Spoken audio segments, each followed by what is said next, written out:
I guarantee you there'll be no spin, no bias, no censorship. I actually was personally quite offended by it.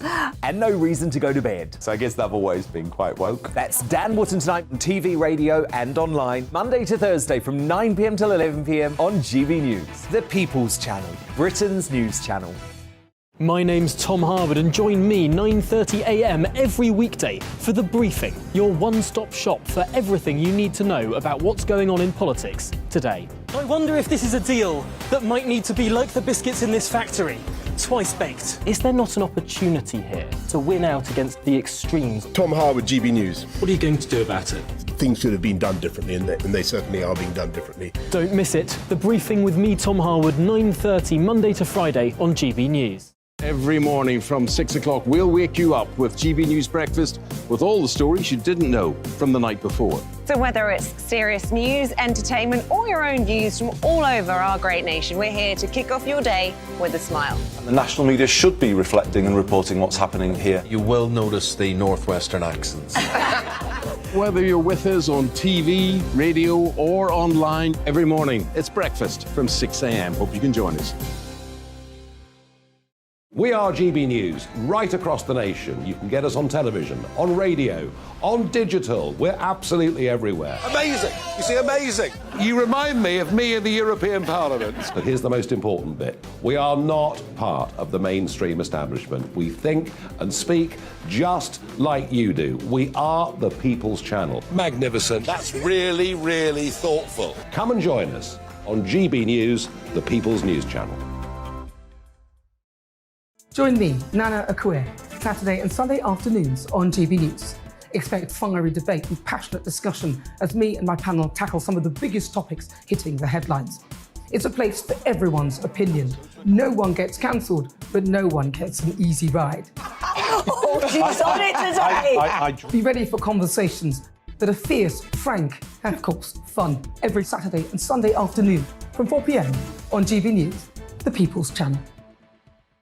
We are GB News, the People's Channel. And right across the United Kingdom. You can find us on Sky Channel 512. Virgin Media Channel 604. Freesat Channel 216. Freeview Channel 236. And YouView Channel 236. You can also take us with you on DAB+ radio. With the GB News app and at the website gbnews.uk. We're absolutely everywhere. Come join us on GB News, the People's Channel, Britain's news channel.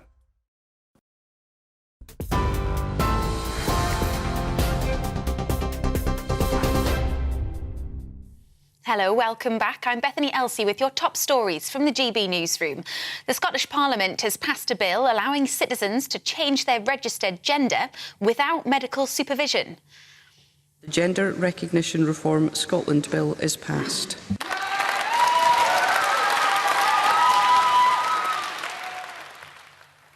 The new law removes the need for a medical diagnosis of gender dysphoria and lowers the minimum age to transition from 18 to 16. It also shortens the time a person must live in their acquired identity to 3 months before it's officially recognised. It's 6 months if they're aged 16 or 17. It's unclear when the new process will take effect. Thousands of ambulance workers will stage 2 further days of strike action next month over a pay dispute. Unison says it will affect services across 5 regions of England on the 11th and 23rd of January.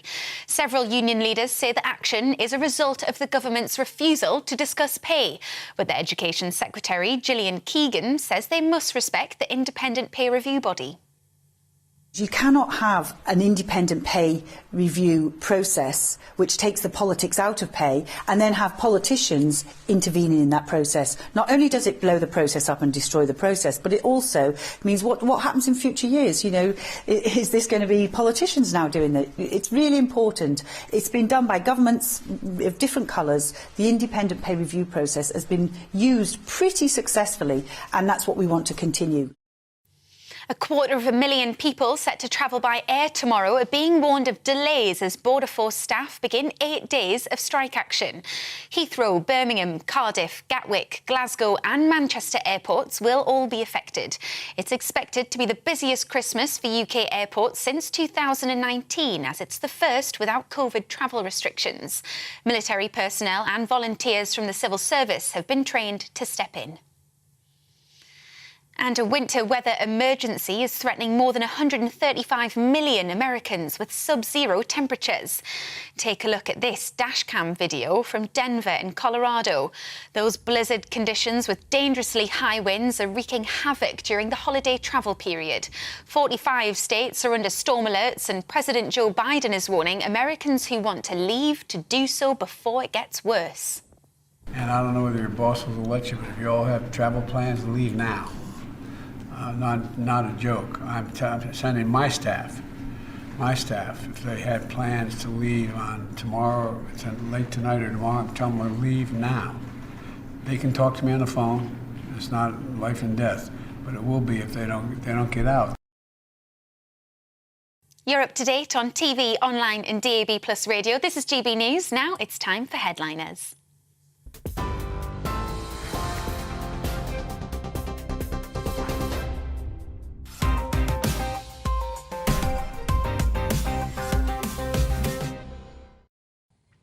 Hello and welcome to Headliners, your first look at Friday's newspapers. I'm your host tonight, and joining me are two fantastic comedians, Josh Howie and Paul Cox. So we're going to kick off by having a look at tomorrow's front pages. We're going to start with Friday's Daily Mail. They run with ministers threaten to block Sturgeon gender law. That news we're going to be getting onto in just one moment. Friday's Telegraph has murderer was free to kill after probation blunders. The front cover of The Guardian, number 10 threatens to block Scottish law on legally changing gender. And Friday's Financial Times, Badenoch joins EU critics in attacking Biden green subsidies as protectionists. The front page of The Mirror now, that's King's Christmas security fears. We'll be covering that in just one moment. And also Friday's Express, we will have a Merry Christmas, quite insistent there.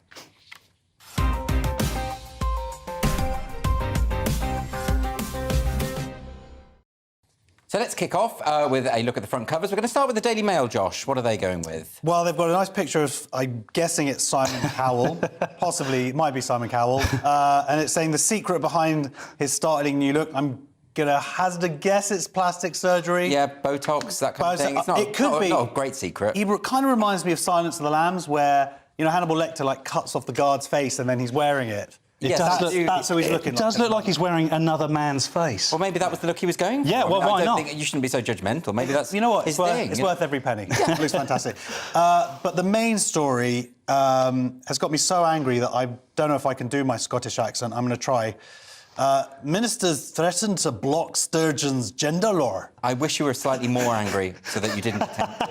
OK, well, brilliant, I made a promise to someone that I would do my accent. All right. So what's going on here, Josh? So essentially, yesterday, so they passed the law, today, about allowing 16-year-olds and above to self-ID. We've covered this extensively over the last year or so, and now you can change your gender. You can basically have a 3-month waiting period, 6 months for 16 to 17-year-olds, and then you can basically, you don't need to get any, to go to a psychotherapist or psychologist, or whatever. You need to have a diagnosis of gender dysphoria, which you no longer need to have. Now it's just declaring yourself to be the other sex. And then you have full access to women's single-sex spaces. Yep. There are lots of problems with this. This has been pointed out to the SNP repeatedly, and yet they have chosen to basically utterly ignore it. So now it went through. I think it was quite strong, but still there was a few people who 86 to 39, and. Yes. And the idea is that they're sort of saying, no, that people have pointed out to them, like, the problems with this. Like, people will self-ID into these spaces, predatory men. It's not about trans women. It's about the loopholes being built into the system. Yes. So, and it's like they're sort of just trying to pretend that predatory men haven't in the past done exactly this, use these loopholes to gain access to these spaces. So this is it, Paul. Why are the SNP being so belligerent about this in terms of not listening to people's concerns? I mean, Nicola Sturgeon has been absolutely clear. She explicitly said there is no merit to these concerns. But of course there is. Absolutely there is. There is 100%. She seems to always indulge herself in the sort of politics of folly. So, what I mean by that is, this is virtue signalling of the highest order. There is no value to this policy, really. It's not that I stand against, the needs of a trans person, because it's a good idea to identify what the issues are and try and make this process, I guess, smoother for them, but not easier, not simpler, because 3 months is not enough time to make the biggest decision you'll ever make in your life. And she's only doing this to appease or appeal to a certain demographic, which I'm not sure is the demographic that's going to keep her in power. But what I don't understand about any of this is there was a clause tabled which would mean that those who are on the sex offenders register would not be eligible for this policy, and yet that failed by one vote. Yeah, her vote essentially. They're accusing her of basically allowing that to go through. That makes no sense at all. Why not put into place some protections for the obvious potential for this to be exploited? Why not do that? Half the people who are now have self-declared or declared that they changed their sex in prison did once they were in prison. Well, of course. Essentially. As you would. They're going, oh, look at that. I can go over there to the female prison, which is a bit nicer. And it's like using the women's toilets. They're much nicer. Nicholas... that as well. Yes, exactly. She'll be proved wrong in approximately 3 months and a week's time, because this is going to happen, isn't it? They're going to identify... I think it's already happened. Well, we've already seen... But it's easier to do so now. in prisons and stuff. Yeah, no, we've seen examples of abuse, and it's absolutely clear that there is evidence that this will lead to sexual assaults in one way or another. And I suppose it's just, how many is Nicola Sturgeon willing to accept? And this is literally now on her hands. Yeah. But there is somewhat hope where, because there's this legal divergence now between Scottish law and the rest of the UK law, that the Scottish minister is able to step in and stop this becoming... This is interesting. Which is getting royal assent. So there's a thing called Section 35 of the 1998 Scotland Act, which Westminster is able to invoke if they believe that this is in conflict with Westminster equality law, which it might well be. This is unprecedented because it's never been invoked before, but what it would mean is that this bill would not go through, in fact, if Westminster say no. And this could well be Nicola Sturgeon's plan in some way. Right. You imagine the stink this will kick up if it's challenged. Yes. It can only play into her favour then. It won't be about trans rights. It'll be about Scotland's autonomy. Yeah. Very interesting. Well, let's move on now to the front page of Friday's Times. Paul, what have they gone for? Well, got a cough or cold, stay away from the grandparents. Like we've been near the grandparents since 2019. I think we keep underestimating the strength of the grandparents' immune system. These people have been alive a long time. And I mean, one of the reasons I wouldn't want to make anybody ill at the moment is because I'm not sure who would pick them up and take them to the hospital, if anyone would be there to answer the call, given the strikes that we've had this week. But... this is just common sense, isn't it? It is common sense. Whenever we've had flu or cold, we've always stuck to... Well, yeah, but the point is, it's been now a couple of years where we haven't seen them. Yeah. And my grandparents now owe me like a load of money. Yeah, I see. I'm rocking up. You're going to just go anyway. I'm just going, but it's now, it's the highest level of flu now for 5 years. And this time last year, there were 27 flu patients in hospital. Today, it's 2,300. Yeah, I mean, there's been an obvious, and just experientially, lots of people I know now have the flu. Yeah. Is it something to do with our immune systems being quite low because we were locked up for a couple of years? Is it that? Let's blame on COVID, yeah. Well, why not? Yeah, you just blame it on Brexit, probably. You'd find a way. Go on, Paul. It can't be Brexit, surely. Well, statistics can be skewed anyway. I mean, what have the statistics told us in the last 2 or 3 years? They tend to tell us COVID's high. How do we know what flu numbers were in that COVID number? We don't know. We'll never know. And of course, this could be a regular number. What are we comparing it against? Yep, very good point. But we're going to move on now to the front cover of the Mirror. Friday's Mirror. Josh, what are they running with? King's Xmas security fears. I wish they wouldn't say Xmas. I like Christmas, the full thing. I agree. I like Xmas. Well, it's actually goes down. It's the ancient Greek. You probably know all that, don't you? Yeah, X being an ancient Greek. It's a letter. Yeah, a letter. Yeah. So it's I mean, there's tradition to it. I'm not saying it's done because it makes it shorter so they can fit Xmas better and have a bigger picture. No, it's because it looks like a cross. No, that's not the reason. Yeah. Everyone thinks it's the reason, but it's not the reason. It might just be the reason that this font, you'd have to have a second paper to fit it on. That is probably it. Yes, this would need to be a broadsheet if it was going to be a different thing. Anyway, there's been a bit of egg throwing recently. People are worried now, obviously, cost of living crisis, that people are going to start taking it out on the royal family. So they're sort of aware that at Christmas Day, the king, he sort of has a little walk, shakes a little hand. Yeah. Is that all he does? What He else goes to does he do? church. He goes to Yeah, church. all of this Yeah, sort of- I don't know. Is this just because he got... Makes a little speech. Has he made a speech? He does. He's probably made it already. Well, it'll be his first speech, of course. That'd be Yeah. interesting. But is it just because those people threw those eggs at him? And Paul, is that it? Are they just nervous about that? Can you think of another incident recently? I can't. I mean, that was it, wasn't it? And it was that... Where was it? Well, it was the crossbow last Christmas. Yeah, I'd be more worried about the crossbow than the eggs, Yes, to be fair. exactly. But Unless he's lactose intolerant. Is that Well, it could be. I mean, it could have been a murder attempt. I would imagine their head of security is often worried about security of the king. That really... Yeah, is this really news? I mean, I don't know. I certainly don't know if it's front page news, is what I would say. No, I mean, they buried the lead story there, which is at the top, Kate pays a festive tribute to the Queen. Surely Yes. that would be... Yeah. Well, oh, Danny at Ender the Road, Danny in EastEnders. Okay. Tesco's has more Christmas offers. Yeah, there's... I think that's an advert there, John. Oh, Yeah, really? I think Not big news, I don't think. Oh, really? I called my... Well, I put that on Twitter. Well, since I'm so unimpressed with the front cover of the Mirror, I think we should move on to the front cover of the Daily Star. Surely they can beat them. Well, there's... yeah, they seem to have taken on a slightly more serious story. Brits are urged to sack off Dry January in a bid to save struggling pubs, which I think I'm fully behind, to be honest. And they've got a Paul Whitehouse character on there. Forget the name of the character.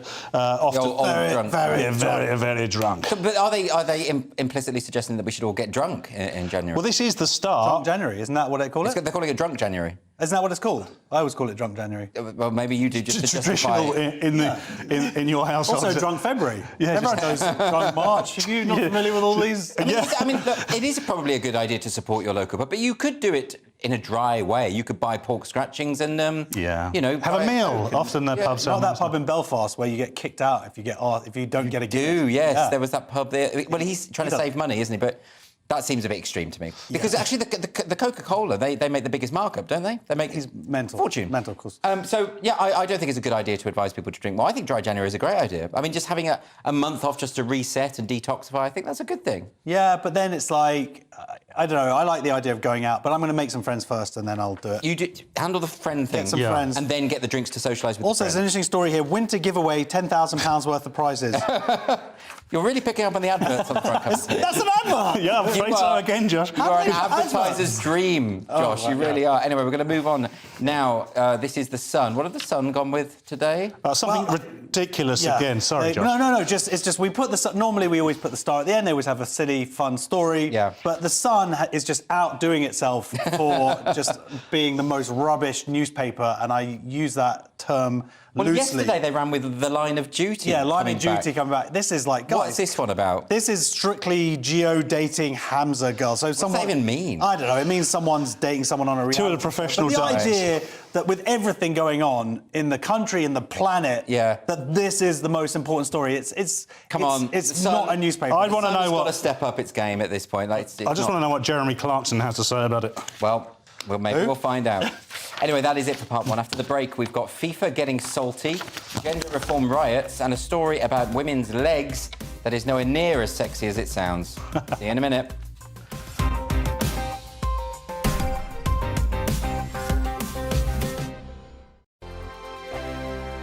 We are GB News, and we'd like to say thank you to each and every one of you for bringing us your conversations, for helping our great nation find its voice. We are here for you on radio, television, and online, across England, Scotland, Wales, and Northern Ireland. It's not the BBC, you actually get your facts right. We are proud to be GB News, the People's Channel, Britain's news channel.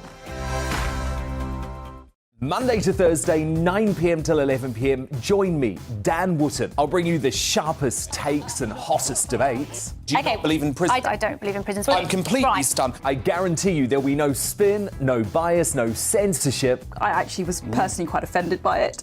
And no reason to go to bed. So I guess they've always been quite woke. That's Dan Wootton tonight on TV, radio and online. Monday to Thursday from 9 p.m. till 11 p.m. on GB News. The People's Channel, Britain's news channel.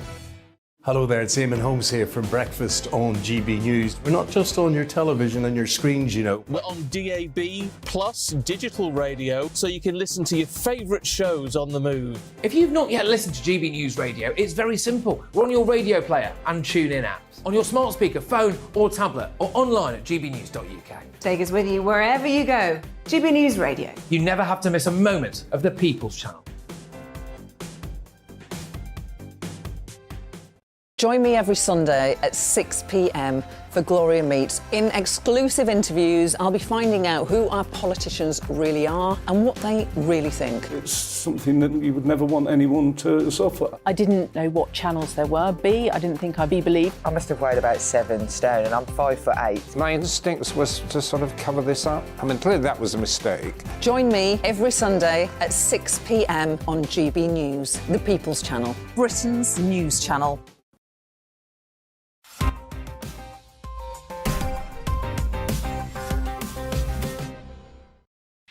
Welcome back to Headliners, your first look through Friday's newspapers with me, Andrew Doyle, and my lovely panel, Josh Howie and Paul Cox. So we're going to jump straight into it with tomorrow's Times now. And is Zelensky the new Churchill? Somebody get the man a cigar and tumbler of whiskey. Paul, what do you think? Well, he's a lot smaller than Churchill, but President Zelensky drew comparisons to Winston Churchill last night when he gave a powerful speech to Congress in Washington saying that the American support was crucial to the defence of his country, which in fact, obviously, it is. In an appeal to Republican sceptics before Congress votes on the latest aid package to Ukraine, the president declared, "Your money is not charity." Right. So I mean, this is great optics once again from Zelensky. I know the Republicans in particular aren't completely sold with this. Yes. And probably for good reason. It's £1.5 billion is $1.85 billion in military aid. It's nothing. Yeah, but they're also talking about an additional $45 billion of military supplies expected to be approved shortly. This is a lot of money. Well, you say that, but first of all, he's right that he said that's the big point. Your money is not charity. Not only is it going to basically a bulwark against Putin's aggression, but the way that actually works that money being spent is it gets spent at home. So that money goes straight back into the US economy, and the way that they procure their weapons is quite interesting. Like, those weapons are already built, but they have sell-by dates.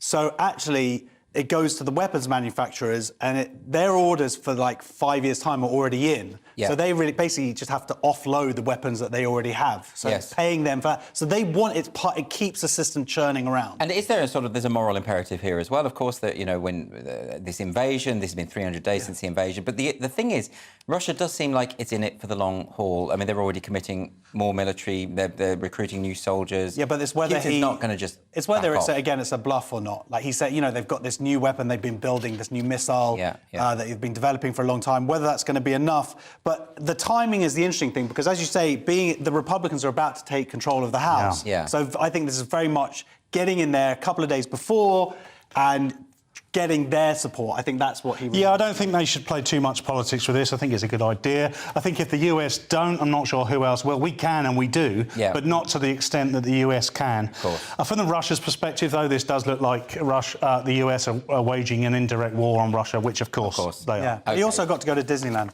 Oh, well.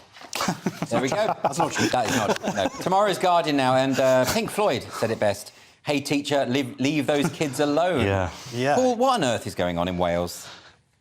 So, I mean, this is... And talk about this story. there are lots of things going on in Wales. So, a group of parents have lost a legal challenge against the teaching of children about gender identity and sex in primary schools. Two sides to this argument. They're having sex in primary schools? Well, they might as well do now. I mean, my second point on this was, why don't they leave the kids alone? Exactly what you said. Why do we need to continually talk to kids about genitals? Genitals don't need to play a part in a children's life unless it's a medical issue. Well, I mean, this is the issue about this. They've had sex education policies throughout the UK for many, many years. They seem to work reasonably well. This is more than that. This is not just about sex education. This is about gender identity ideology. These documents that were drawn up by the Welsh Government are effectively indoctrinating children into a pseudo-religious belief. And that, to me, is the problem here. Josh, what do you think? Absolutely. And from the age of 7, where it's just...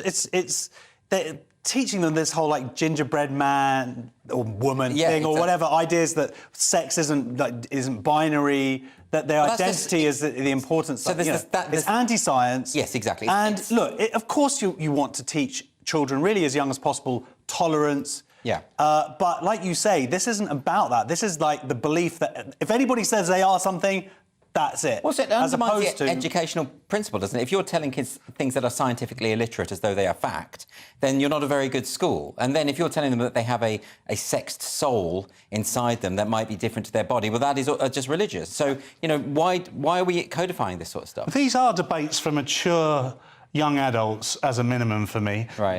You get taught, sorry. Was that deliberate? That's my education. Yeah, it was deliberate, Andrew. Let's go with that. We get taught science and biology at school. They're the important things to learn when you're 7. That's all you really need to know.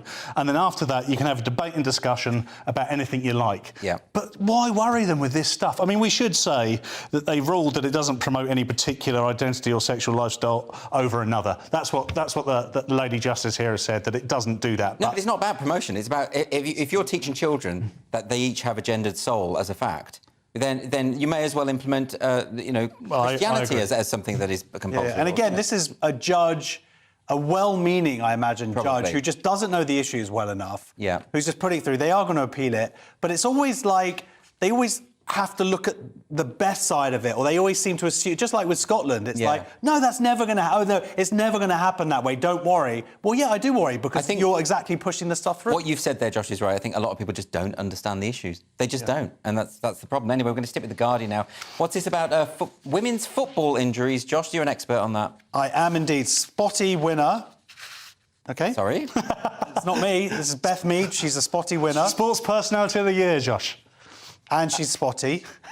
I assume. Oh, I see. Oh, it's an acronym. Well, if it's an acronym, shouldn't it be all in capitals? Well, don't assume that I know what an acronym means, OK? Shoving your intelligence in my face. OK. Calls for more research into women's ACL injuries, whatever that. OK, I do know what that is. That's basically, supposedly women have a lot of women footballers have a lot of knee injuries, and she's the person who won this award, Beth Mead, is saying we need to look into this, and if it was male footballers, they would all be looking into it. As it turns out, as it says in the very last thing, they did look into it, and actually it's exactly the same percentage between men and women. Yes. But I imagine that it makes sense. I remember I did read something about football boots, like they're designed with men. Did you ever read that book, Invisible Women? And it was all about how, like, so many things are designed by men just thoughtlessly. So, like, things like cars and... I read Little Women. Is that similar? It's a similar thing. But, like, the idea is that airbags are designed with men in mind. So they don't work with... They work like... And seatbelts are designed by men with men in mind. But isn't it more to do with that women have less muscle mass, and that would... Well, I think, yes, and it probably is. The football is just very heavy. And they need to basically make it foam. Paul. They need to foam football. I'm going to go to you, Paul, now to try and rescue this moment. Do you think that's right, that women need softer balls? Well, I don't know what we're talking about now, but let's get back to the story, because I don't think cruciate ligaments are sexist, and that's the way this is framed in some way. Yes. It feels like sports personalities, now personalities of any kind, their publicists tell them they must have a cause to fight. Right. And it's a shame for me, because this is now being framed as men get looked after better than women. At the end of the day, women's football is on this huge trajectory at the moment. Yes. It's going great guns, and we're discovering things... Starting here, it's going all the way over there. You're not a fan, Josh?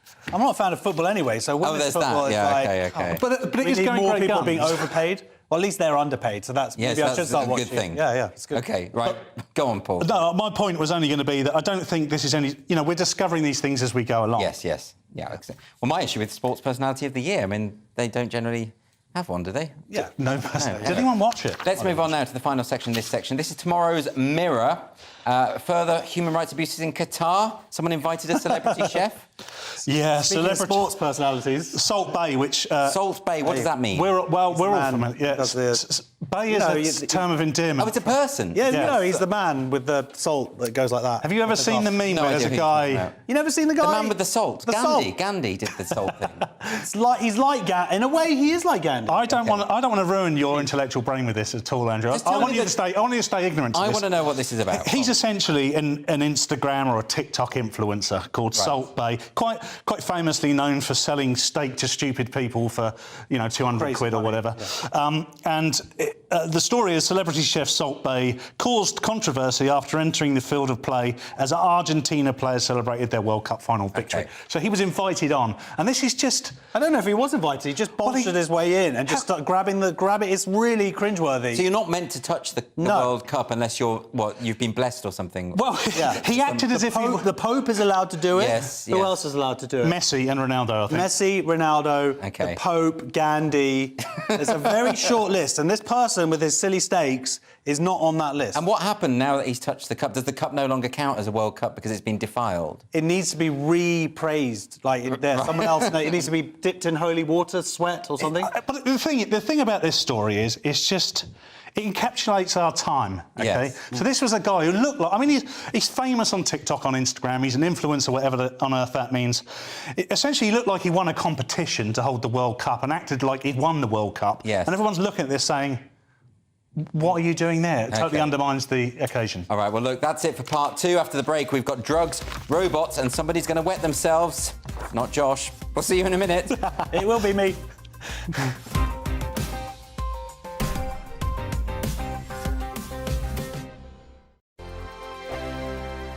Monday to Thursday nights on GB News. At 6, it's Deebs & Co. 7 o'clock, Farage. At 8, join Mark Stein. And at 9, Dan Wootton Tonight, followed by Headliners. On TV, radio and online. This is GB News. We are GB News, the People's Channel. Why not take us home with you by visiting the GB News shop at gbnews.store. You'll find all the official merchandise, a really good present actually for yourself, your friends or your family. We ship across the UK mainland at no extra cost. GB News, the People's Channel. Here on GB News Live, we'll be keeping you in the picture, finding out what's happening across the country and finding out why it matters to you. We'll have the facts fast with our team of reporters and specialist correspondents. Wherever it's happening, we'll be there from 12 noon on TV, radio and online. GB News, the People's Channel, Britain's news channel.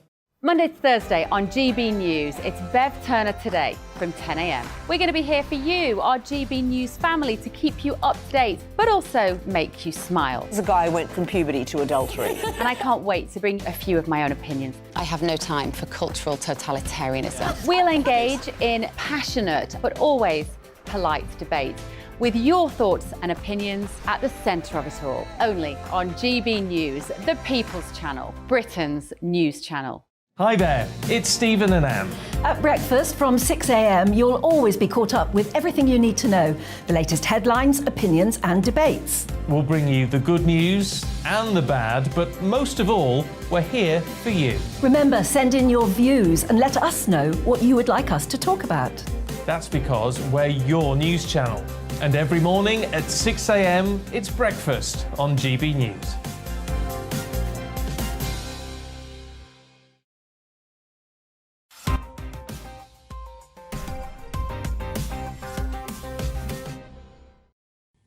Welcome back to Headliners. We're looking at Friday's newspapers. We jump straight back in with the Times.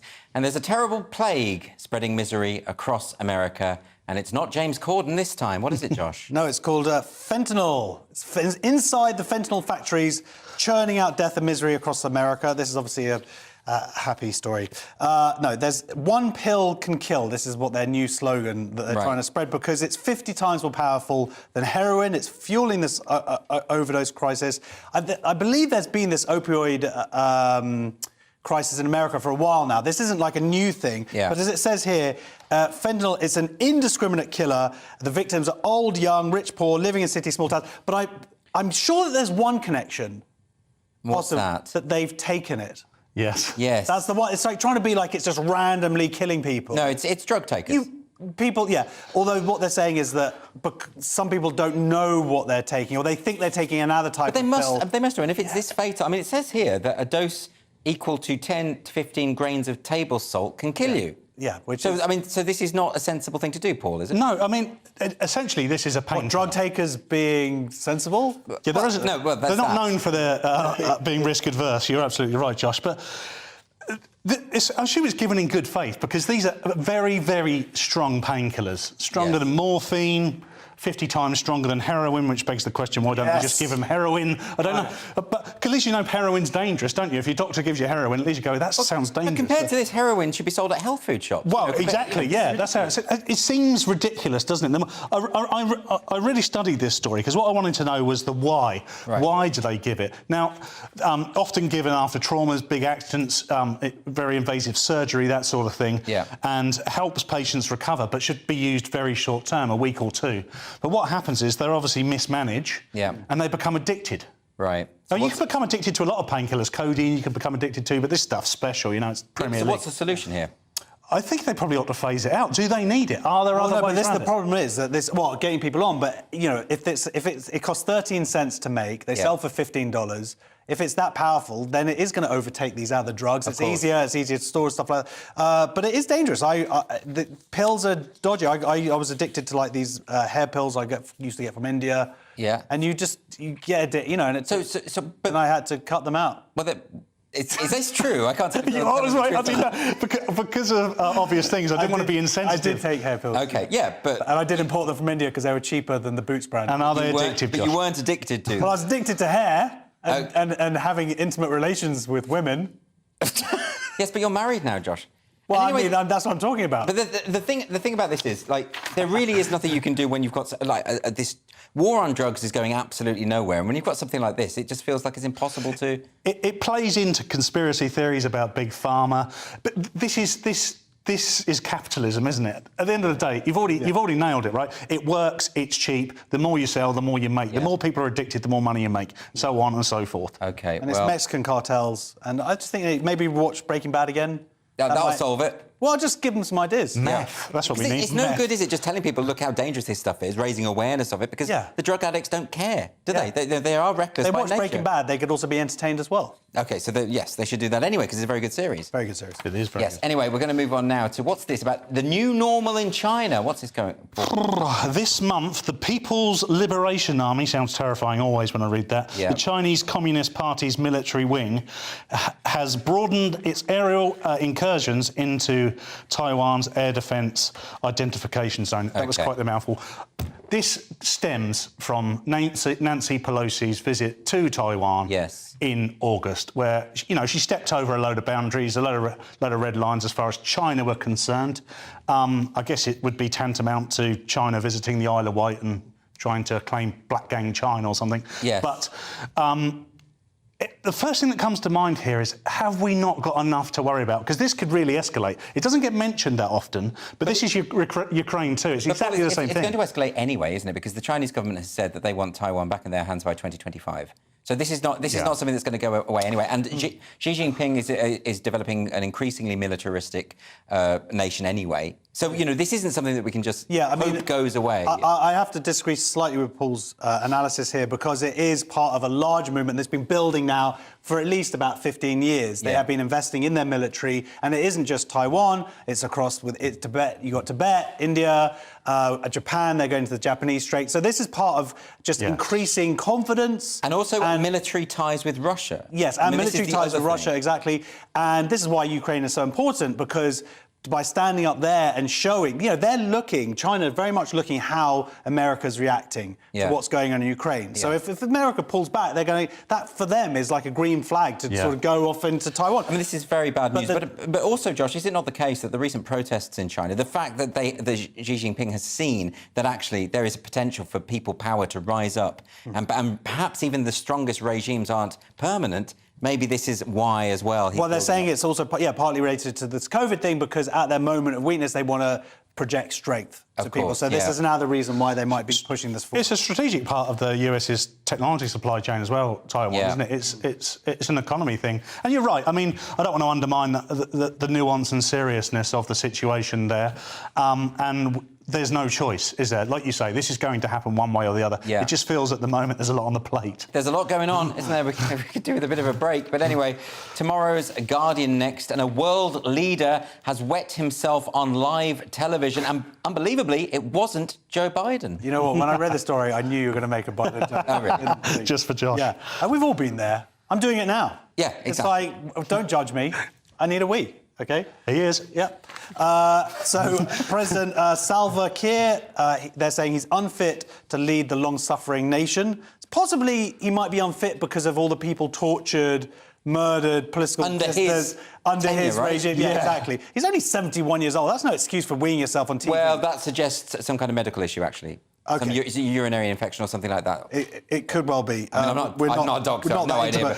But they've got, like, hunger issues, their conflict, the climate change. You know, they've got a lot going on there. They obviously do need a new leader. Yeah, but there's a lot of people saying that sharing the footage online and mocking him is disrespectful to your elders. But then he was quite disrespectful to the people who've died under his regime, right? Exactly. So, you know... And also, just like...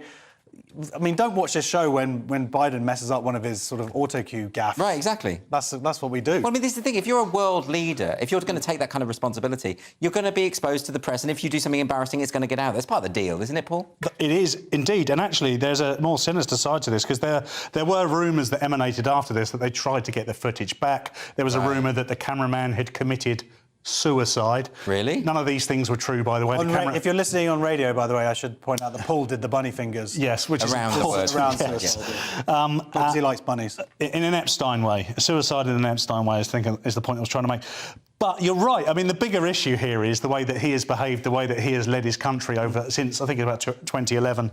And the fact he weed himself on TV, I think is quite funny.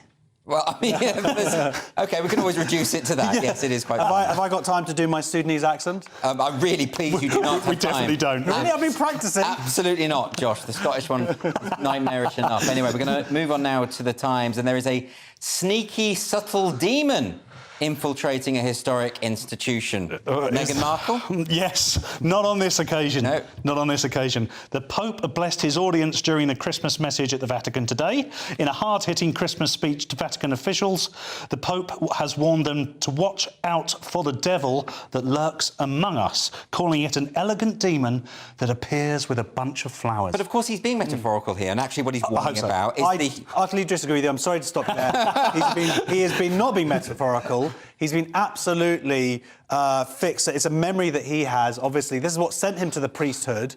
Was a bad date. Someone else came with flowers. There's like a florist demon. Yeah, in his soul, and that's why he became a priest in the first place. He went to a date. Yeah. That someone else came to that date, bought flowers, took that woman.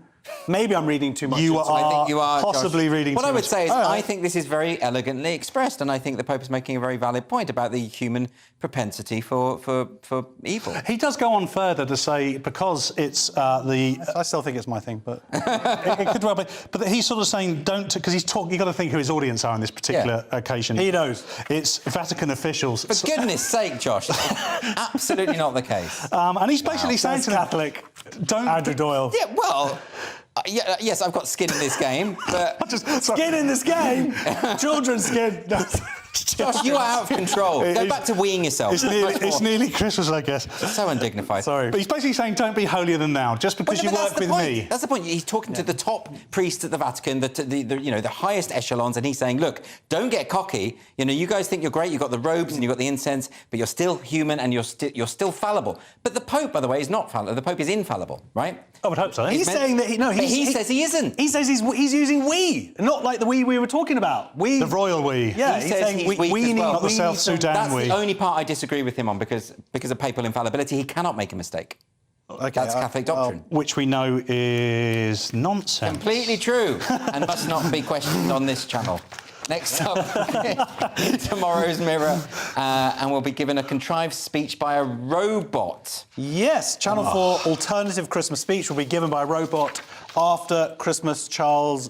Christmas Charles? That's what he's going to be known as. Christmas Charles. He's Prince King Charles, but with a beard. Oh, I see. Okay. Yeah, and putting on a little bit of weight. With a big sack. Christmas, ho ho ho!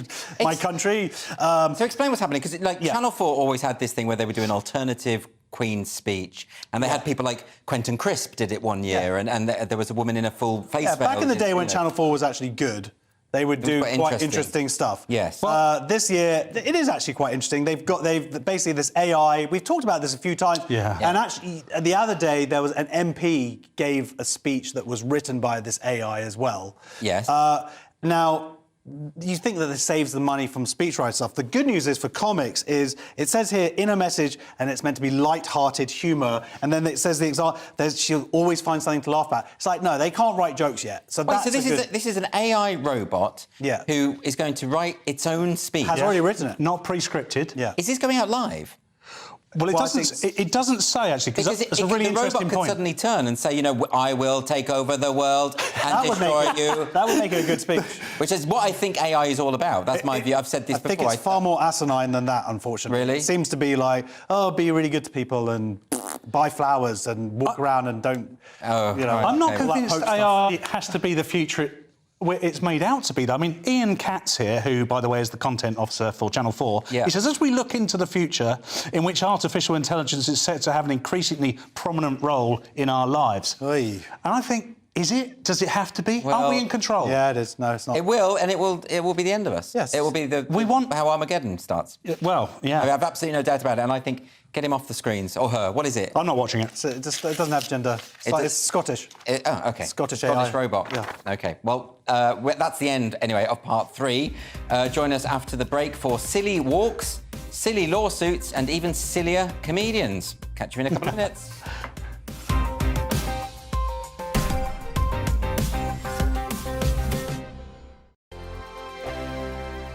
Every morning from 6 o'clock, we'll wake you up with GB News Breakfast with all the stories you didn't know from the night before. So whether it's serious news, entertainment, or your own views from all over our great nation, we're here to kick off your day with a smile. The national media should be reflecting and reporting what's happening here. You will notice the northwestern accents. Whether you're with us on TV, radio, or online, every morning, it's breakfast from 6 a.m. Hope you can join us. We are GB News, right across the nation. You can get us on television, on radio, on digital. We're absolutely everywhere. Amazing! You see, amazing! You remind me of me in the European Parliament. But here's the most important bit. We are not part of the mainstream establishment. We think and speak just like you do. We are the People's Channel. Magnificent. That's really, really thoughtful. Come and join us on GB News, the People's News Channel. My name's Tom Harwood, and join me 9:30 a.m. every weekday for The Briefing, your one-stop shop for everything you need to know about what's going on in politics today. I wonder if this is a deal that might need to be like the biscuits in this factory, twice baked. Is there not an opportunity here to win out against the extremes? Tom Harwood, GB News. What are you going to do about it? Things should have been done differently, and they certainly are being done differently. Don't miss it. The Briefing with me, Tom Harwood, 9:30 Monday to Friday on GB News. Join me, Nana Akue, Saturday and Sunday afternoons on GB News. Expect fiery debate and passionate discussion as me and my panel tackle some of the biggest topics hitting the headlines.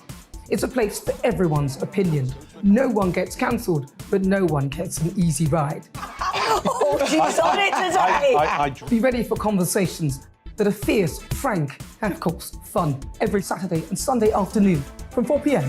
on GB News, the People's Channel.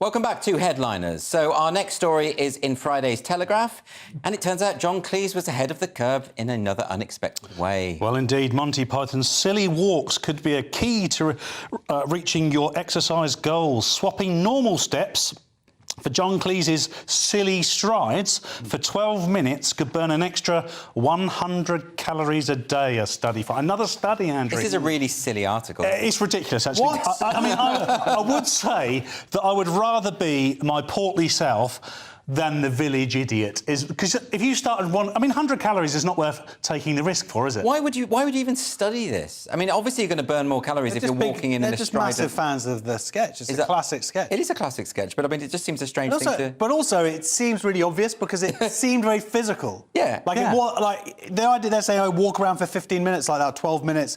I can't walk around for 12 minutes. That's like exhausting. It looks really exhausting for like 20 seconds. Yeah, exactly. But there is a thing here that says this. I'm going to quote verbatim. The team acknowledges that those with disabilities, gait disorders or joint disorders may be unable to perform the teabag. Really? The teabag. What is the teabag? You don't know about teabagging? Oh, right. No, that's not what they mean, Josh. They mean something else. Oh. Yeah, your filthy mind I thought is of a way reaching to for... lose weight. I was like, this is finally a kind of weight loss program I can get behind. A new version of squats is what you were thinking. Exactly. I was really excited about You it. often get these articles that are just about these innovative ways to lose weight, but isn't it just about eating slightly less and exercising a little more? Well, that's exactly it. You don't Yeah. have to wander around like John Cleese. Now, Josh, you could do the John Cleese walk. I'm sure. I know we can't do that now, but you could do that. No, Josh, don't try it. Why did I say that? Oh, for goodness sake. That's it, mate. Yes, Easy. there you go. There's, we got John Cleese is meant to be coming on the show. He could do it. I have to say that wasn't great what you just did. It was. I'm exhausted, but the point is, look how much thinner I am. immediately. That was a good 12. That was a good 12 of the 100 burned there. Okay, I feel a lot, but this article is brilliant. They've really nailed it. Thank you. You've changed my life. I think you made my point, actually. I think we have to move on before Josh gets out of his seat again. We're going to go to the Times now, and there's a fan lawsuit around a Beatles film. Can't they just let it be, Josh? Sorry, I'm still a bit exhausted. Of course you are. What's going on here? Yes, yesterday trailer. This is quite an interesting story. $5 million fan suit from Ana de Armas cut from film. Ana de Armas is an actor, right? Actress. Actress, you say these days. Yeah, sorry, you're absolutely right. She likes to say... Does she like actress? No, I don't know. That's very antediluvian. She's okay. Well, no, she's not. I don't know. Anyway, no. Now, you may not be familiar with her because you are a homosexual, and that's totally fine. No judgment. But and irrelevant. It is absolutely irrelevant. Yep. Thank you, because, and I hope my wife's not watching this, but she is particularly fit. Okay, she's probably one of the most beautiful women in the world. Okay. And I would argue she was in the latest James Bond movie. She was in this Knives Out movie. The new one, The Glass Onion. She's exceptionally beautiful. Okay. Not as beautiful as my wife, but exceptionally beautiful. Yes. And she was in this trailer for this film yesterday, which is rubbish. And these people, they paid their $4 or whatever to watch it. And then she wasn't in the film. She was cut from the final film. So the fans are suing? Yeah. Fans say, hey, we were expecting to see a bit of Anna. Poor. Yes. And then no Anna. And they just got No, but that's not right, is it? Because the commercial is very, very different from Well, the they're film. saying it's not a... Well, like, say that they'd had a picture of Tom Cruise in it, or like 10 seconds of Tom Cruise in the trailer, and then Tom Cruise hadn't been in the film. Surely you would then go, well, wait a minute. No, I don't think that's right, because they sometimes use footage which was cut from the film for the trailer when they're putting that together. I mean, I remember seeing the Jurassic Park trailer, and there's a moment where Laura Dern grabs a leaf as she's driving by in a Jeep, and that bit is not in the film. No. You see her with the leaf later, There's but you don't loads see her of grab the Rogue leaf. One, there was like loads of shots and people were waiting for those bits and the whole section went in. But this is what the judge is saying, it is that quite clearly this is false advertising. Like I said, if it was Tom Cruise, if it was some big other actor, actress, whatever it is, and you went, wait a minute, I thought I was going to be seeing this character. If they paid, what, $4 or $5 for a ticket, how can they get $5 million Well, this for a is the lawsuit? point. This is the point, isn't it? And Josh is right. This has already been... the point. The point is... Tell them the point. This is setting a ridiculous precedent. That's not the point. If you're slightly disappointed, you could earn up to £5 million. Mrs Cox is going to love this story. It's all the people who are disappointed. That's why it's... What, are they suing on behalf of all of the fans? This has been before a judge. This is what's remarkable about this for me, Andrew. It's already been before a judge, and he has said, Universal, this needs to go to court. And, I mean, I guess there is some point within this where you thought... But when you watch a trailer, it's the story you're interested in, isn't it? Trailers can be absolutely anything. No, it's Ana de Armas. I guess if you're I don't know. I still don't know who this thing is. This thing? My God, you're so gay. I don't know what you're talking about. They're people, Andrew. Yes, women are people. I know that. I know Jeez that. Louise. I'm sorry for not seeing them as objects like you do. But Well, anyway, that's the point. That's much more humane. Josh's point is objectification. But also, I come back to this point that a commercial, a trailer, that is in a separate artistic entity, and you can do absolutely anything to advertise a film. There are adverts that have nothing to do with the actual finished product or film. But again, I guess in this particular case, the stars are seen as integral to false advertising or not. And it isn't an artistic thing, it's this person or character will be in the film. Well, I just think it's a ridiculous ridiculous idea. Although if they end up millionaires as a result of it, then they're quite an entrepreneurial. I'm just saying, she's a great actress. And you're saying she's very, very... she's very talented. Very attractive. OK, next up it's The Guardian. Can the band Journey resolve their issues? I won't stop believing. Paul? Well, good for you, Andrew. Yep. A member of the rock band Journey has served a fellow bandmate with a cease and desist order for performing their hit. Not their only hit, I'm told, but it was to me. Don't Stop Believing. That is their only hit, wasn't it? Well, there was one other. Don't Stop Believing remix. Yes, the remix, the extended version. Don't Stop Believing. Never sing again. German electro-Euro trash there from Josh. I'll get back to doing the silly walks, I think. That's so what's the actual story? So he performed this. One of the Journey bandmates performed this in front of Donald Trump at Mar-a-Lago last month. Right. Now, Neil Schon, I think is how you pronounce his surname. I'm looking at you there, Josh. This is the guitarist, right? Yeah. He performed the song, right? He's the one who, I think it was Jonathan Cain who was the keyboardist performed the song, and then the guitarist Neil Schon said, I don't support Trump, therefore you shouldn't be performing our song at Trump's house. And I think he's overvaluing the power of the song. This isn't turning anyone on to Trump. I don't know. I mean, Trump needs a lot of help at the moment. You know, his taxes came out. They found out, guess what? He actually lied about being audited. It wasn't being audited. What? You're saying Trump lied? I know, it's incredible. So now he needs that dope. It's from the finale of The Sopranos. So it's become... The song is? The song is like right at the end. Right, okay. I've not seen it all the way. No, I mean, it's not... Originally, it was... So they're implying he's a gangster? Oh, there's another thing. But there is a hypocrisy there, because it's saying in their statement, as he's trying to say, Journey is not and should not be political. Well, trying to get the song banned from being played at with Republicans is a political act in itself. Don't you think that pop stars need to be a bit less precious about their songs? I mean, we had this with Ronald Reagan when Bruce Springsteen said he didn't want Born in the USA played at the Reagan event. And then with Trump, we've had Adele, and we've had Keane say they don't want the Tories playing one of their songs. Yeah, the Stones did something with the Tories. Wow, you know who Keane is. I do know who Keane is. That's terrifying. Yeah. Basically, once you've written that song and it's in the charts and people like it... Then it's not for you to decide who plays it or who enjoys can listen it. to it. Absolutely. You know, I think that's mad. It is ridiculous, and this is stupid. But supposedly there's like a lot of tension between these two guys anyway. And so really, it's about the... I think there's. And when were they last a band, Josh? I mean, they can't have been a band for 40 years, can they? But also, if you're a band and you're only known for one song, you're going to get quite possessive over that song. 1981 song. So yeah, it's been 40 years. They used it in since... X Factor. Surely that would... Did they? That would be an issue. OK, well, we're going to move on. Now, this is The Guardian now. And why do women clean while men don't notice? Josh, you strike me as a relentlessly unappreciative husband. What's your... We'll get into this. Philosophers tackle ancient mystery of why women clean and men don't notice. So, there's something called the affordance theory. Right. What they were saying was, this is all based on this idea that a husband and wife, they were cleaning out their bathroom, and they were moving house, and the husband lifted up the soap and went, "Isn't this amazing? It's not run out in the whole time we've lived here." And of course it had, but he hadn't noticed it, and so she had replaced it and not said anything. Oh, men. So, yeah, exactly. Men, exactly. Oh, men. But what it is that they're saying that when women enter a messy kitchen or something, she sees a job to be done. Yes. Whereas a guy is better able to ignore it, and it places women in this weird catch-22 situation where she can either clean it up, do the effort to clean up, or she has to consciously ignore it, or she has to tell the guy to do it. So there is truth to this in that I'm totally happy doing cleaning and whatever, but I personally just don't notice it. My wife will say, "Can you clean the bath?" I'm like, "Oh yeah, look, it is a bit dirty. Oh, I'll do." Are you suggesting there are differences between men and women? I know this is quite a controversial insane. Not in Scotland. But, no difference in Scotland. But here there is. So, but I will say two things in the defence of men. Number one is this idea that men and women don't do the same amount of housework. There is truth to that. Yeah. But also, men do more housework than women think that they do. So there is. It may not be 50%, but it is getting there. Yes.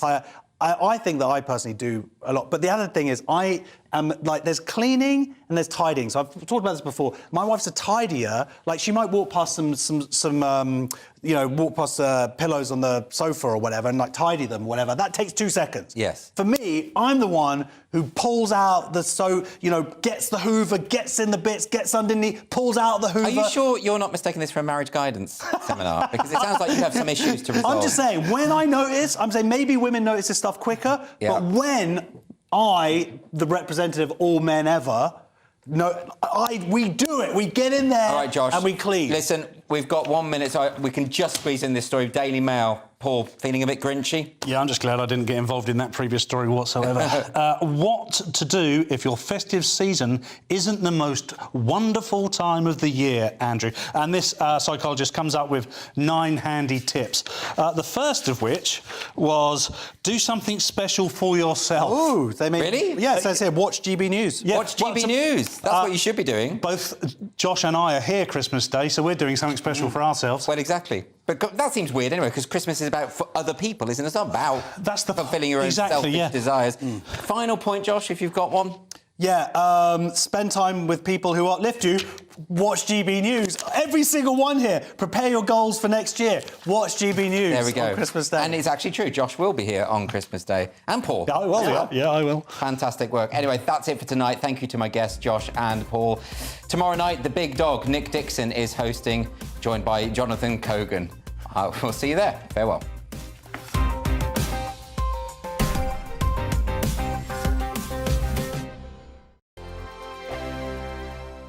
I'm Mark Dolan. Join me at 11 on GB News for Headliners, in which I'll be joined by 2 of the UK's top comedians discussing tomorrow's papers. If it's an important story, we'll cover it, but we'll have some fun along the way. Headliners, the late-night paper review that won't send you to sleep like the others will. 7 nights a week at 11 p.m. on GB News.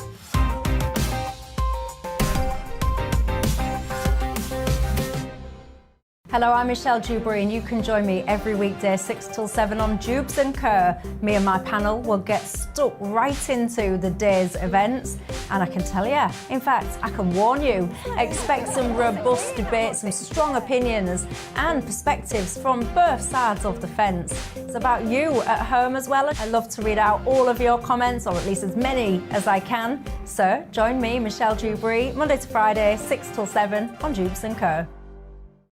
I'm Mark White. As GB News Home and Security Editor, I cover those key issues that are so important to you. Our authorities, our communities doing all they can to combat violent crime. With the public services under unbearable strain, why are we still failing to control our borders? Defence, the first priority of any government, has been continually hollowed out. Can we trust our politicians to protect the armed forces? Join me, Mark White, on GB News. We are GB News, the People's Channel. And right across the United Kingdom. You can find us on Sky Channel 512, Virgin Media Channel 604, Freesat Channel 216, Freeview Channel 236, and YouView Channel 236. You can also take us with you on DAB Plus Radio, with the GB News app and at the website gbnews.uk. We're absolutely everywhere. Come join us on GB News, the People's Channel, Britain's news channel. Join my show Farage, 7 p.m. till 8 p.m. Monday through Thursday, and there you will get opinion, analysis, debate, and I'll cover stories that nobody else dares to touch. You've been cancelled. Join the club. Oh my goodness me! And then for the last 15 minutes, talking pints. We're over a drink. We have a civilised conversation with someone. We very often disagree, but we do it in a grown-up way. Come and join me on Farage.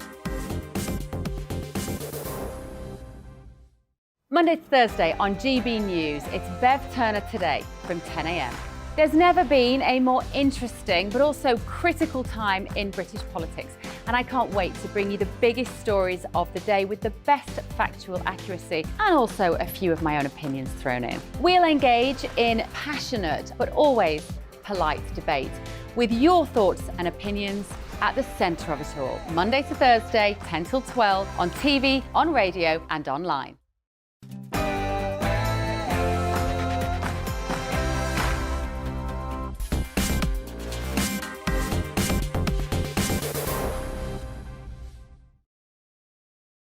beginning. 34 million car journeys expected, and we're paying the most for our fuel of any country in Europe. Is the British motorist being persecuted? We'll discuss and debate and ask your thoughts.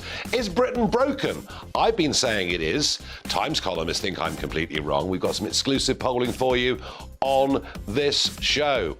We'll discuss all of those things, recent asylum figures too, and how Robson Kanu, former Premier League and Welsh international and now ITV pundit, will tell us all about Qatar and the World Cup. But all of that comes up after the news with Bethany Elsey.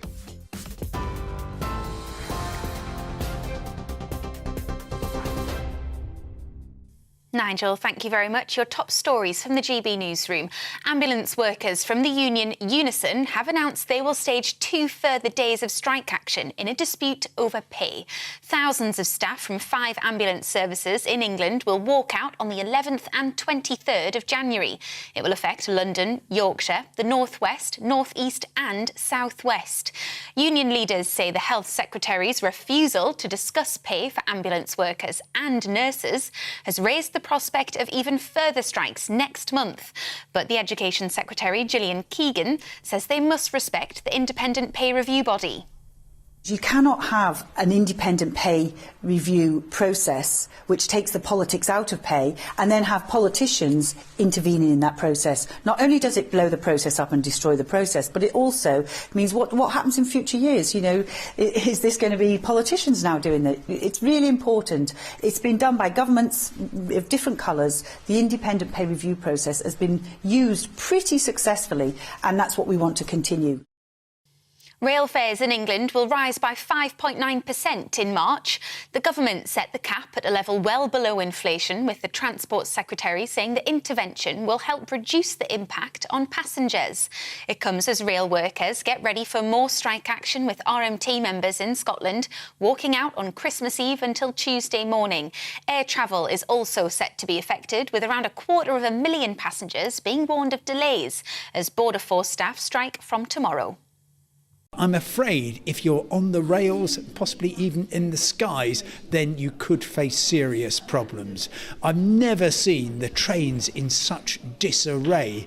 There is not going to be any improvement, can you believe, until the 9th of January. The Home Office says it's deported 42 Albanian migrants back home, which it said had no right to be in the UK. The government has come under increasing pressure to prevent migrants attempting to cross the English Channel from France. The Home Office said some of those involved arrived illegally via small boats, and others had been convicted of supplying Class A drugs. And the Prime Minister has appointed a new ethics advisor. The chairman of Historic England, Sir Laurie Magnus, will replace Lord Geit, who quit under Boris Johnson in June. His job will be to advise Mr Sunak on whether ministers are obeying their Code of Conduct rulebook. You're up to date on TV, online and DAB+ radio. This is GB News. Now let's get back to Nigel.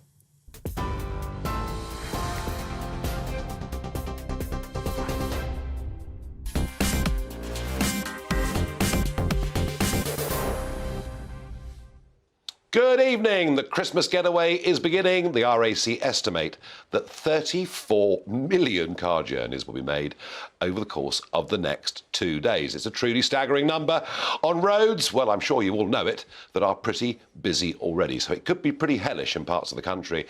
That's going to get made worse because there is a strike by the Highways Agency. They're striking in different regions on different days.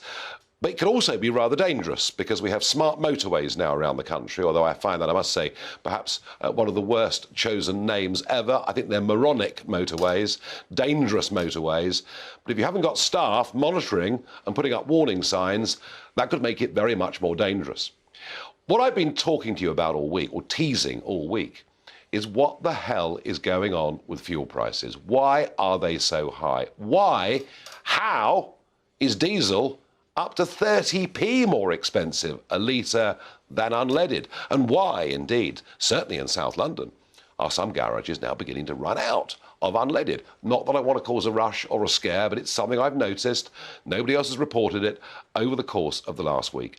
And amidst all of that, Rishi Sunak will not deny that the fuel escalator will get put back in place in the spring budget. That would be yet another 12p a litre tax. I'm asking you, do you agree with me that British motorists are being persecuted? Give me your thoughts, give me your views. Farage@gbnews.uk, because I most certainly do. And at some point, we're going to have to say enough is enough. You know, when you work it out, it isn't just our direct taxes that we're noticing. If you add on to that our indirect taxes, you realise we are becoming, I'm not exaggerating here, one of the most highly taxed economies and countries in the world. And the burden that is falling on working people, in many cases to pay for lots of people who choose not to work, that may be a separate debate, but we're being taxed to hell. Fuel. I've called in Howard Cox. He's been running the Fair Fuel campaign for more years than he cares to remember. Howard, what the hell is going on? Well, you're absolutely right, and thank you for having me on to talk about this, because this is becoming even more critical. I've been doing this for 13 years, and I can't believe the profiteering that is absolutely manifestly clear to everyone except, it seems, the Treasury.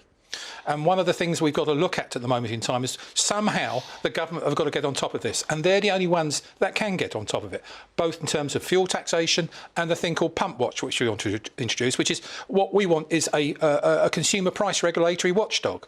Those are the sorts of things is what 1.7 million Fair Fuel UK supporters are crying out for. And dare I say it, 37 million drivers will agree with.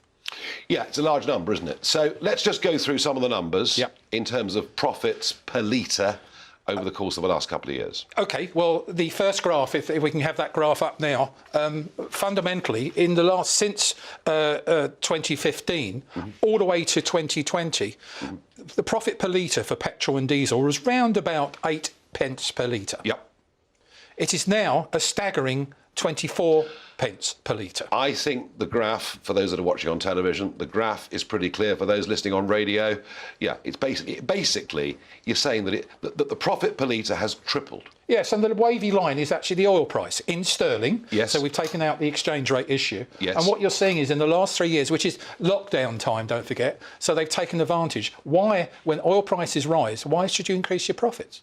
What's the difference? If you can still maintain your profits, you could actually, in those particular times in the last 3 years, since 2020, pump prices have been 15 to 20p too much. And by the way, I will just say, Howard Cox, that I did, knowing you were coming on the programme, contact the Petrol Retailers Association. I asked them to put up a spokesman. They couldn't. Well, it's nearly Christmas. I get that. I asked them for a statement. I didn't get one. What on earth have they got to be afraid of? Which is very sad, because I actually believe the Independent Retailers Association shouldn't be blamed, because most of the independent retailers are tied to very strong contracts, which they can't get out with their wholesalers. The pricing is controlled further up the fuel supply chain.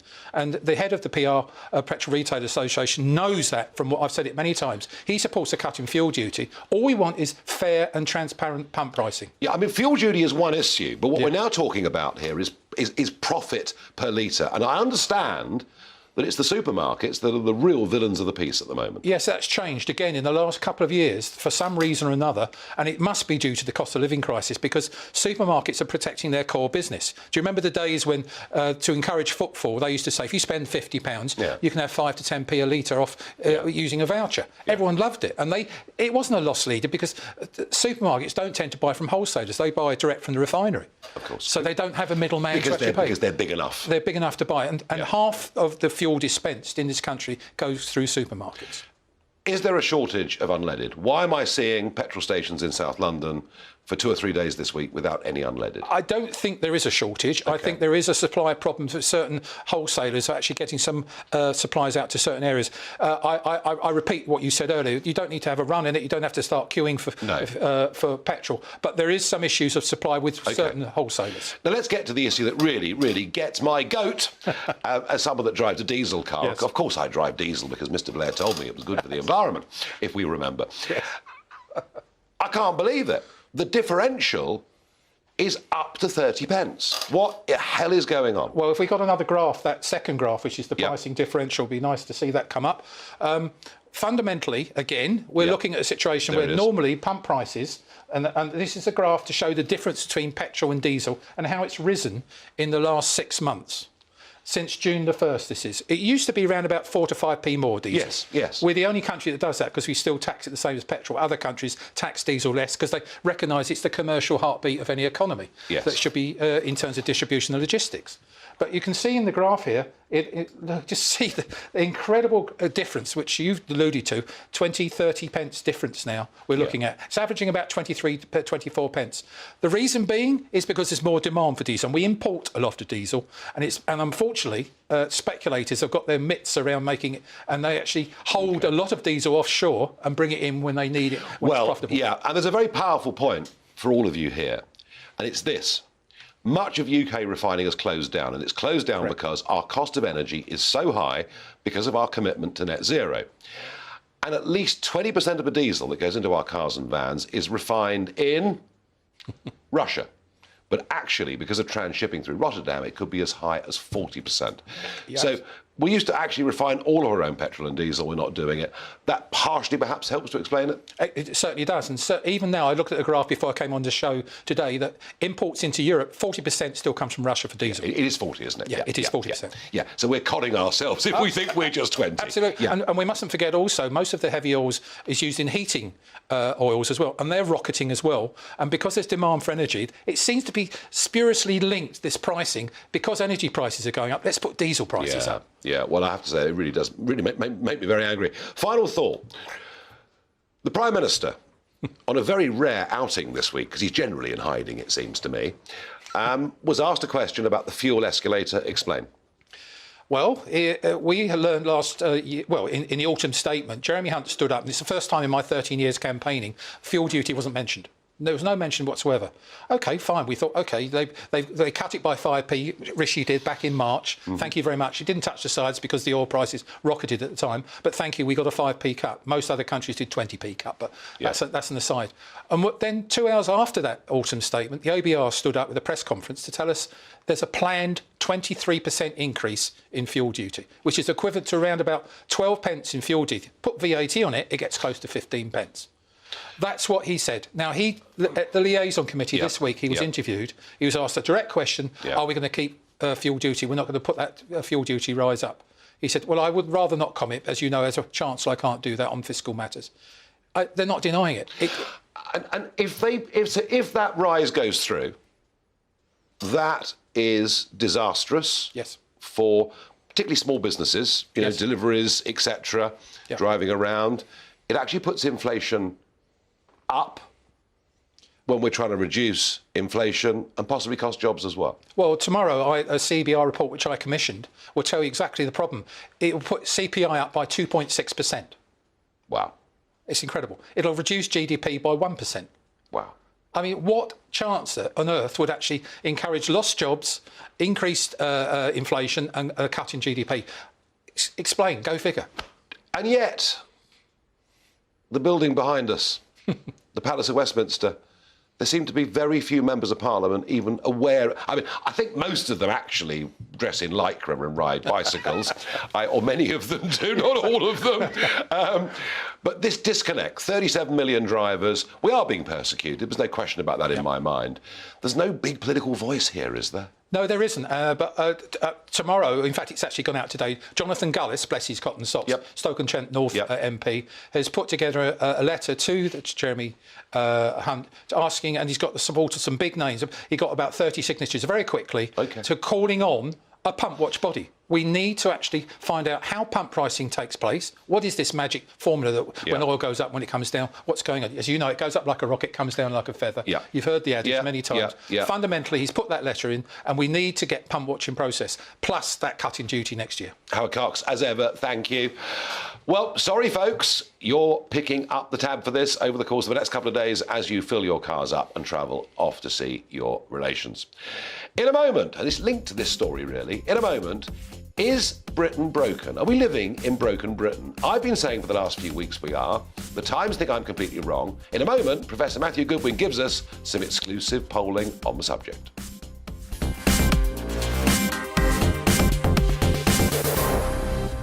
Monday to Thursday, 9 p.m. till 11 p.m. Join me, Dan Wootton. I'll bring you the sharpest takes and hottest debates. Do you not believe in prison? I don't believe in prisons. I'm completely stunned. I guarantee you there'll be no spin, no bias, no censorship. I actually was personally quite offended by it. And no reason to go to bed. So I guess they've always been quite woke. That's Dan Wootton tonight on TV, radio and online. Monday to Thursday from 9 p.m. till 11 p.m. on GB News. The People's Channel, Britain's news channel.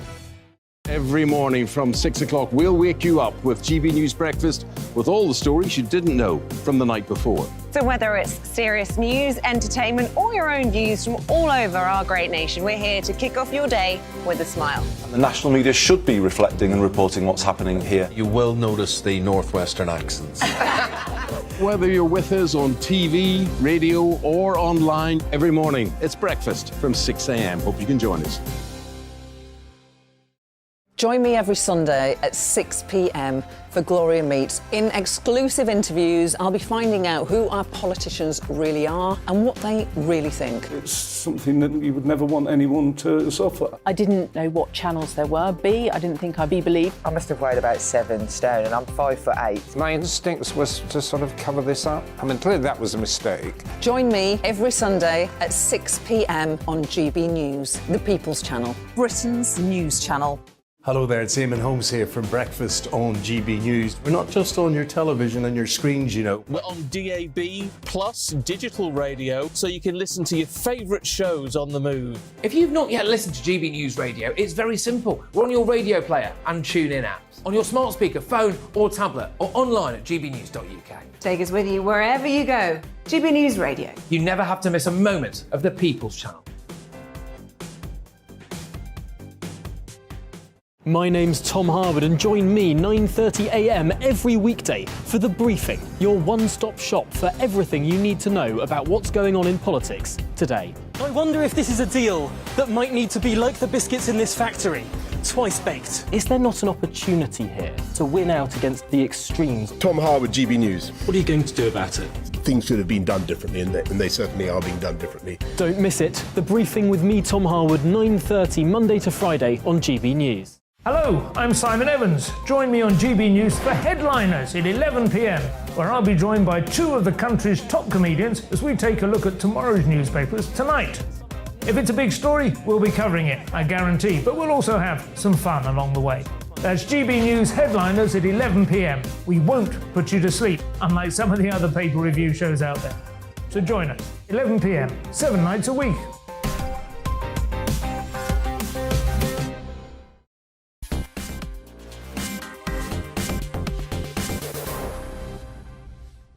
I asked you, are British motorists being persecuted by this government? Your responses are, well, pretty clear, actually. Stuart says yes, an abused cash cow. Another says, have been for a long time. They are trying to price us out and go all electric. Another says, always been an easy target. Yeah, well, that's absolutely true. But all of that's true, folks, but it's getting much, much worse. You saw those graphs that Howard Cox showed you. The profits per litre have tripled over the course of the last 2 years. Now, the petrol retailers, although they wouldn't come on the programme, say it's because of increased costs of running their garages. Well, maybe some of it is. Finally, Sean says, if you've got a motor, you're an easy target. The Treasury need to get back the furlough money, so it's up to, well, yes, who's going to pay for it? We are. I guess we are. Now, a theme that I've been developing on this programme, and I am never negative. You know, my entire political career wasn't about being negative. It was about looking for what I believe to be positive solutions. But I have been analysing over the last few weeks that I believe we're living in broken Britain. Nothing actually works. 12 years of Tory rule, the national debt is 4 times higher, furlough part of it, but 4 times higher than it was. The NHS isn't working. Nothing. None of our public services work like they used to. You can't get a GP appointment. You often can't get your kid into the local primary school, and I could go on and on. Well, yesterday in the Times, Danny Finkelstein, Lord Finkelstein, of course, Conservative peer, said, don't fall for the gloomy tales of British decline, and basically don't listen to Farage. And they published a photograph of me in the column, which is funny, isn't it? they can choose a nice photograph of you or a very less obliging photograph of you. Well, I did ask Lord Finkelstein to come on the programme, but he's the director of Chelsea Football Club and they're playing tonight. But he is going to come into the studio because we want to have good, open, honest, head-to-head debate. But I believe I'm right with my analysis that Britain is broken. Well, joining me is Professor Matthew Goodwin. And Matthew, you've got some exclusive polling for us here at GB News on Broken Britain. What does it say? Yeah, so we put this statement to a representative sample of British voters. We said nothing in Britain works anymore.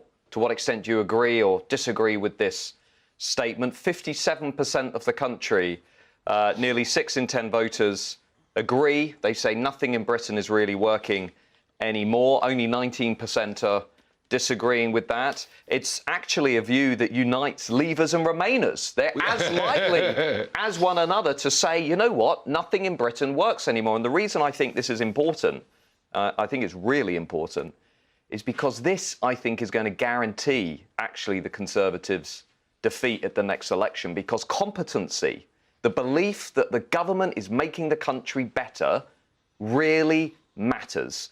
And these voters are very hacked off. And you said it's Leavers and Remainers who feel very much the same way on this. Yeah. What about Conservative and Labour voters? Well, Labour voters, the most likely of all to say nothing in Britain's working anymore. Perhaps not too surprising. We've got a Conservative government. Yeah. But Conservatives too, actually. I mean, if you look at the numbers, more than half of all Conservatives are saying nothing in Britain, even under a Conservative government, is working anymore. And I think it's this sense, you know, we all can pick it up in our own, you know, friendship groups and families, this sense that actually nothing is really functioning as it should be in Britain at the moment. And this sense is overwhelming. The other thing, just briefly, that we pick up in the polling now is just the sheer numbers of people who say, I don't back any of them on any of these issues, on the economy, on inflation, on immigration. I'm just not even going over to the Labour Party necessarily. I'm just saying none of the above. I've not seen this level of disillusionment really since the early 2010s. Yeah, there was a time, wasn't there, in the early 2010s when it looked like we had 3 Social Democrat parties. You couldn't put anything between them. Maybe we're heading back towards that time, but the disenchantment's greater now, I think, don't you? I think it's very real. I think we've got a sort of perfect storm. You've got inflation, you've got interest rates, you've got the energy crisis, cost of living. I noticed on Twitter the other day somebody joked, well, now that Brexit's happened, well, at least we've got the borders under control, right? Well, actually, that's not really happening either. So if you're a Leaver, you're a Remainer, a Labour voter, a Conservative voter, a Lib Dem, a Green, whatever, the one thing actually that unifies us as a country, contrary to Daniel Finkelstein's column, I think it's a very interesting column, but I don't think his finger's on the pulse here. The vast majority of people in this country are actually saying, you know, this isn't working for me. And that will have political effects. That's how I feel about it, absolutely. And Matthew, you've got some other exclusive polling which you're going to be releasing on GB News Breakfast tomorrow morning. Yeah, we've got some interesting stuff, actually. We've asked, you know, this is the year of 3 Prime Ministers, of course. We've had Boris Johnson, Liz Truss, Rishi Sunak. We've asked voters, which of those Prime Ministers do you think was the best? Oh, gosh, we've got, I think I'd be a don't know. We've got some polling on the strikes. We've got some polling on the Rwanda plan, which obviously the government is now hoping it can get moving after the High Court judgment. So lots of interesting stuff. And of course, that key headline voting intention. Can the Conservatives actually get out of the 20s, which is where they are, 25, 26% averaging? I mean, this is worse than a 97 wipeout. This is terrible territory for Rishi Sunak and his party to be in. Well, if over 50% of Conservative voters, after 12 years of Tory rule, think Britain is broken, they've got a pretty big problem. Matthew Goodwin, as ever, great stuff. Thank you for joining us. In a moment, I'll give you an update on the asylum situation. There have been some deportations to Albania today, but against that, we learned from Suella Braverman the full cost for next year, how much money it's going to cost you to manage the asylum system. All of that when I'm back with you in a couple of minutes.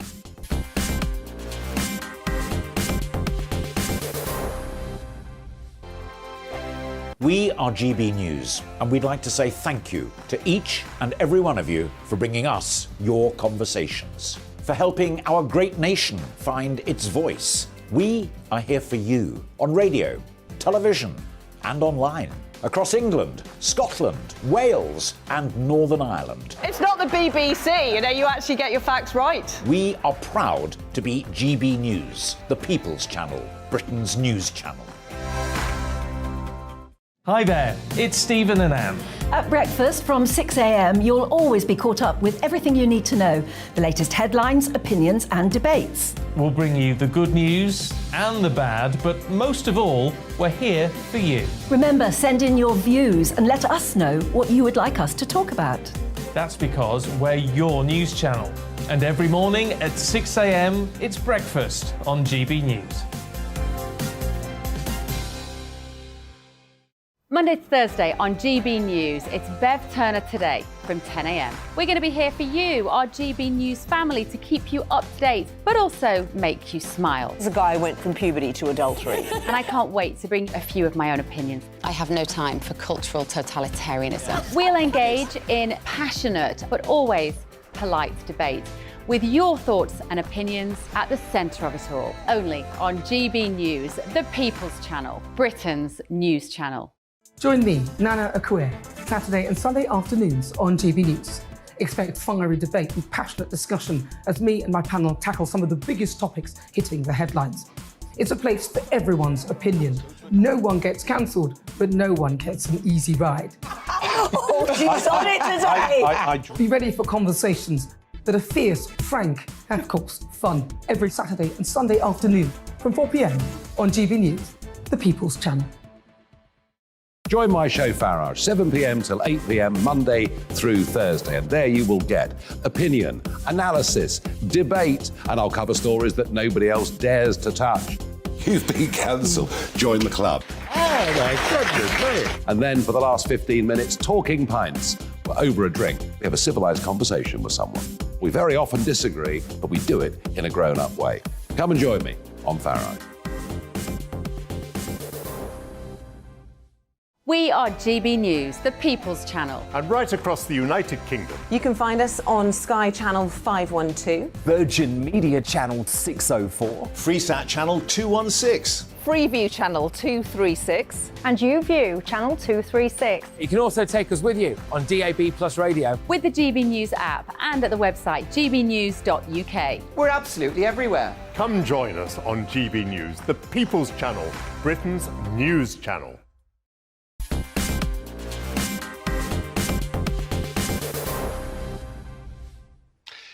I'm sorry to say, but Brexit is back as part of the national debate. I really wish it wasn't, because after all, remember, we were going to have an oven-ready deal. It was all going to be fantastic, free trade with Europe, but opened up, of course, to the rest of the world. It was all going to be tickety-boo.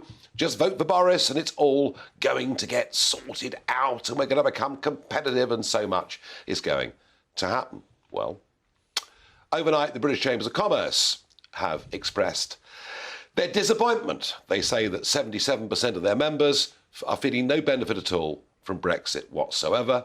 And those that are involved with importing and exporting from Europe are finding, well, whilst there are no direct tariffs and whilst there are no quotas, there are all sorts of customs restrictions and in some places costs.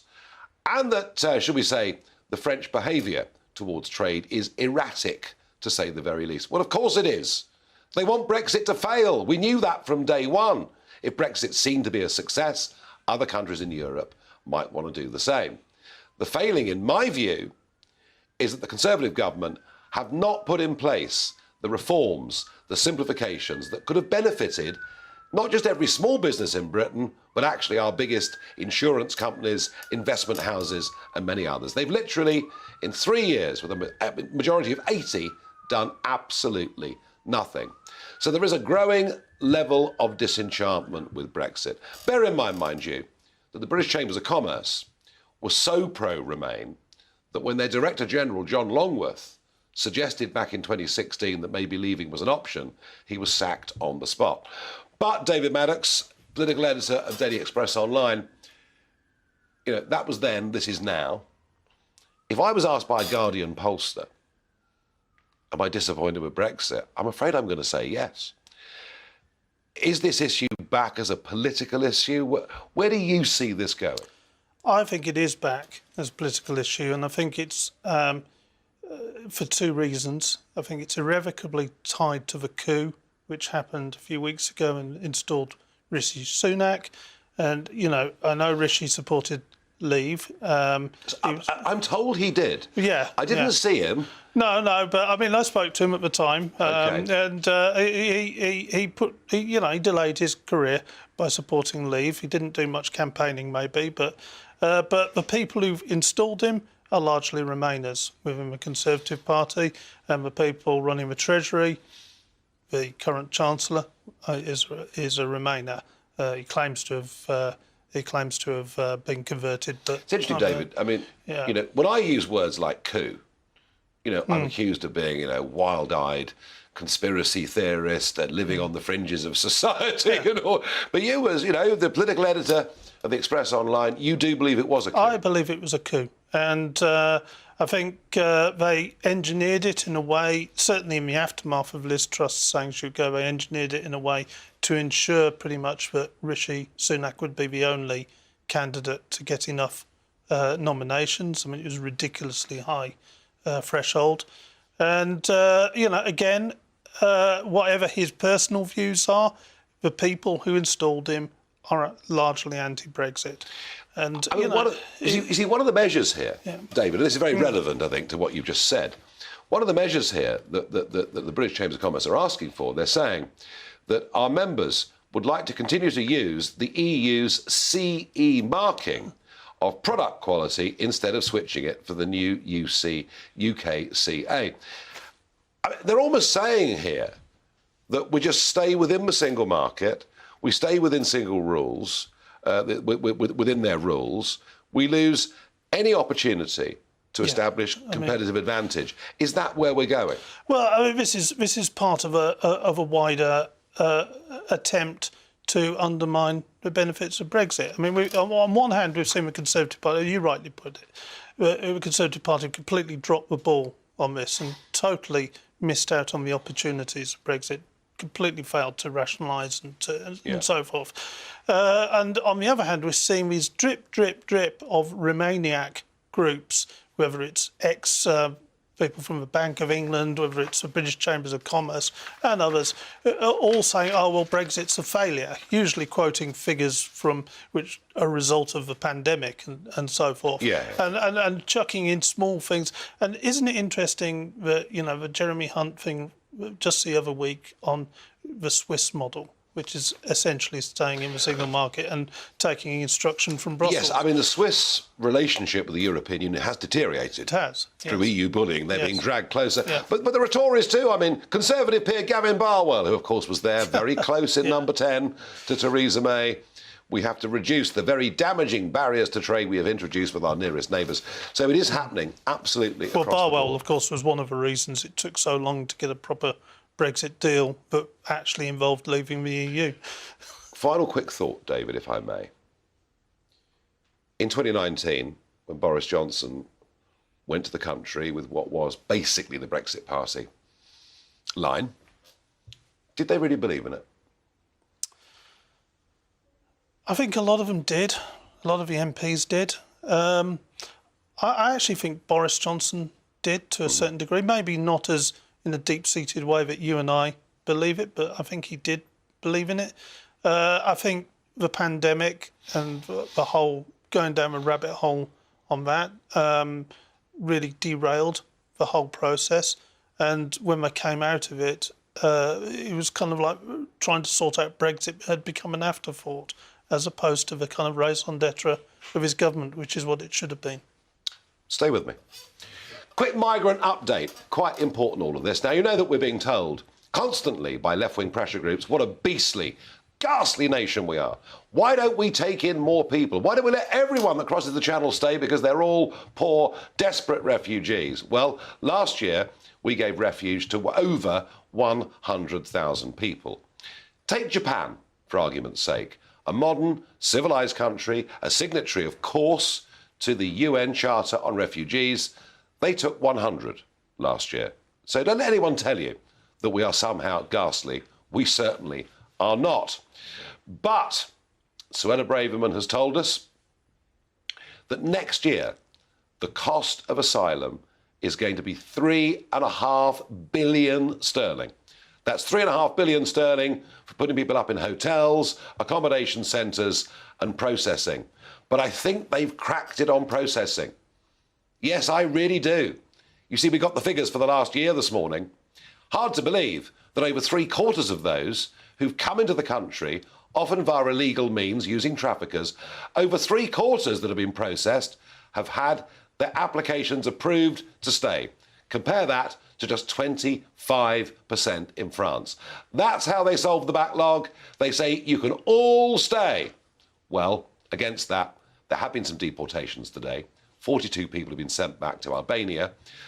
33 of them have been convicted of very, very serious crimes.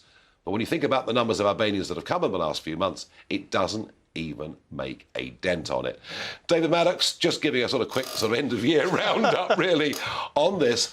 Isn't this issue their biggest problem of all with their own voters? It is, actually. I had coffee with Suella Braverman a few weeks ago, and I said to her, this was actually before she temporarily was relieved of her job, but I said, you've basically got one job. You've got to stop. You've got to stop the illegal migration, let alone get a grip on legal migration. But it's a lot of the backbenchers are yet to be convinced that the measures announced the other week are enough. Frankly, I'd be surprised if anything short of leaving the ECHR would be enough. But we'll wait and see. Well, yes, I'm absolutely with you on that. Yeah. But if you're a Conservative Member of Parliament that suggests leaving the ECHR, it's a wash your mouth out with soap and water job. In a moment, it's Talking Pints with a very different drink, one I haven't really tried before. And yeah, it's going to be very, very different, I promise you, because Hal Robson-Kanu, who of course played football for Wales and is now an ITV pundit, he's now in the health food sector. Who knows, he might convert me. Join me, Calvin Robinson, on Christmas Eve and Day to explore how this special period has become a source of hope with an especially festive show. Expect Christmas carols, nativity readings, and interviews with special guests. And it's all filmed in a church for that proper Christmas feeling. Christmas, a message of hope at 2 p.m. on Christmas Eve and 5 a.m. and 11 a.m. on Christmas Day. On GB News, the People's Channel, Britain's news channel.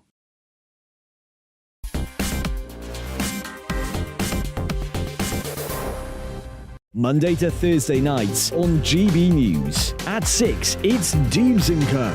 7 o'clock, Farage. At 8, join Mark Stein.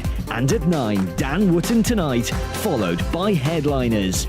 On TV, radio and online. This is GB News.